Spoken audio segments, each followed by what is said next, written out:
তো আমার মেয়ের মতো কার কার বাড়িতে এরকম বাচ্চা আছে আমাকে কমেন্ট করে বলো।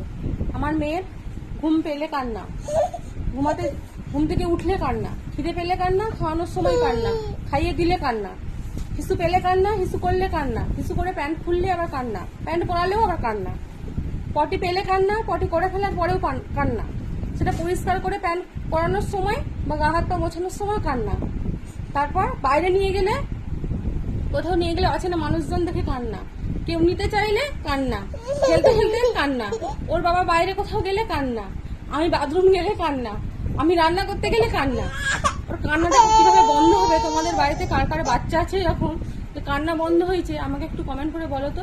ও নার্সিংহোম থেকে যে মানে পৃথিবীর যে আলো দেখেছে, যে কান্না শুরু করেছিল, কান্না এখনো থামেনি। মনে হয় ও কান্নায় পিএইচডি করেই এসেছে। কি করে কান্না বন্ধ করা যাবে আমাকে একটু কমেন্ট করে বলো তো। এই যে দেখো